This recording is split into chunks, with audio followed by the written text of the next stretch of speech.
Hi everybody. So yes, this is a new and different background. This is my library, sort of woman cave. In other words, this is the spare bedroom. So today I'm going to do my TBR, and last night I finally finished the last book from the previous TBR. So I'm going to review that really quick.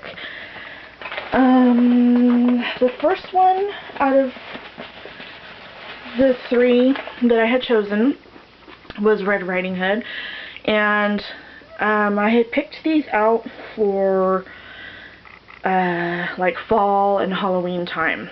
So, and I did read this around Halloween time, and it is excellent. I saw the movie that it's based on, but the ending is much different from the movie, so I definitely recommend this. And then the next Halloween themed book, and I'm not sure what happened to the book, but I have the book cover.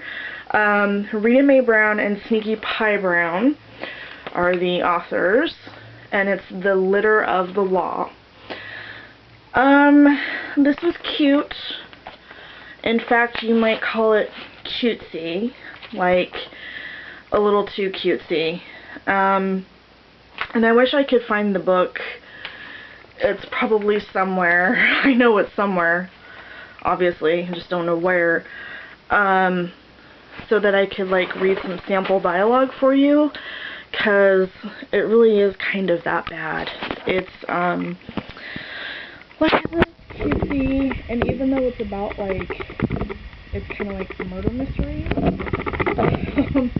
This is weird saying it, but it's almost kind of like a feel-good book, because like everything turns out alright in the end, and you know, the cats and dogs communicate with each other and they help solve the mystery and whatever. So if you're into that sort of thing, go for it.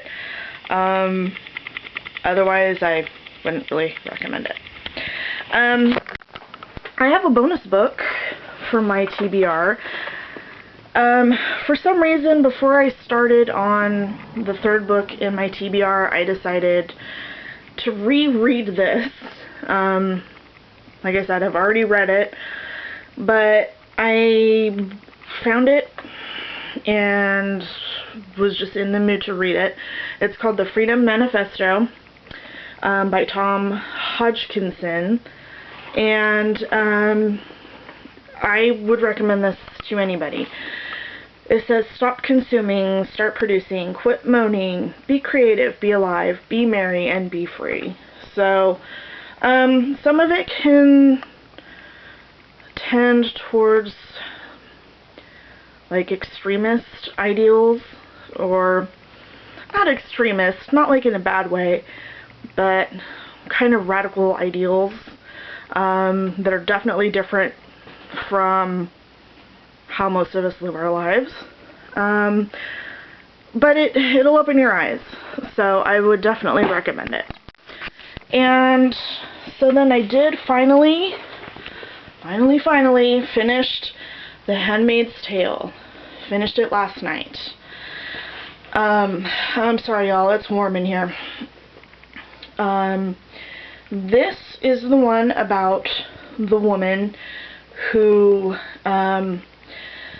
has to become pregnant by the commander that she lives with, because the commander and his wife are older and are not able to have children.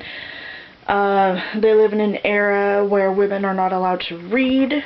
They're not allowed to do anything. Basically, they can't have money or property or anything like that. And I included this with my sort of Halloween themed set of books because that's scary as shit to me.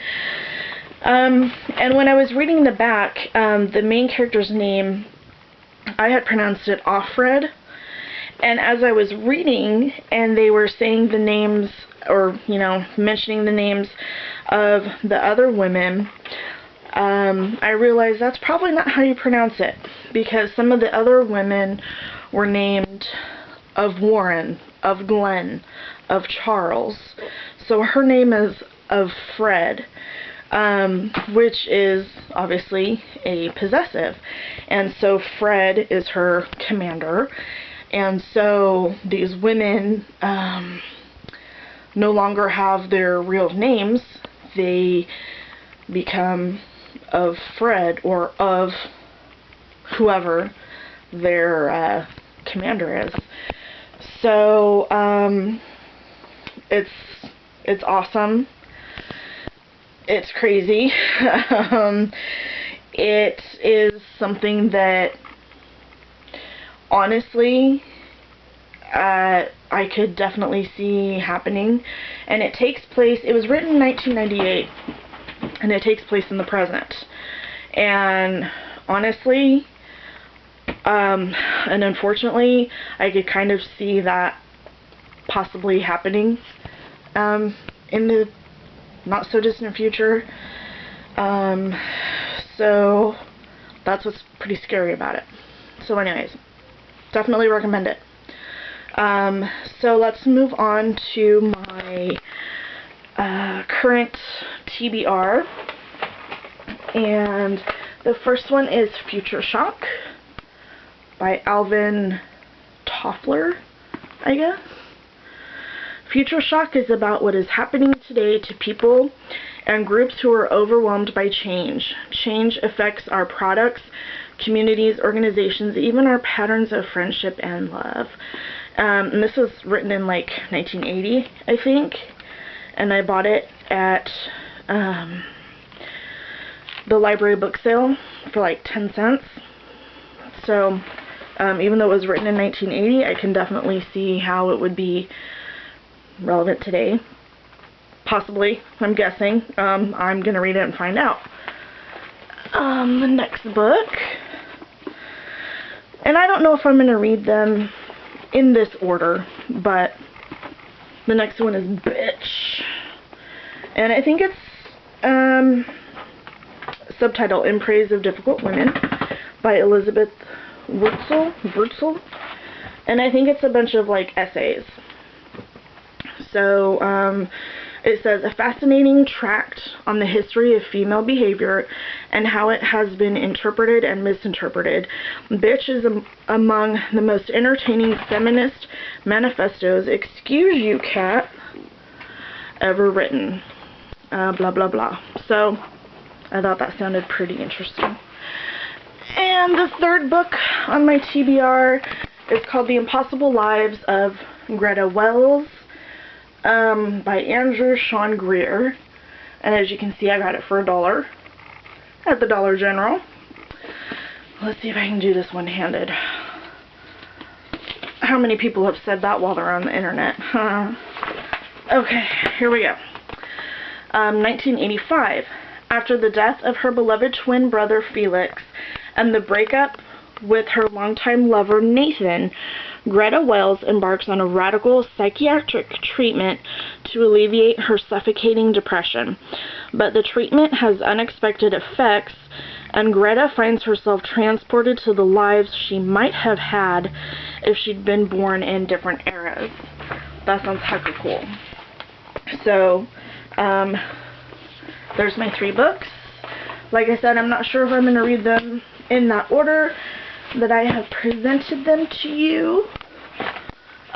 Just depends on my mood. And I don't even know if I'm going to start these, or start the first one tonight, or tomorrow, or maybe even next week. I'm not sure. But that's my next reading list. So thanks for watching. And sorry I'm sweaty. There's like no ventilation in this room.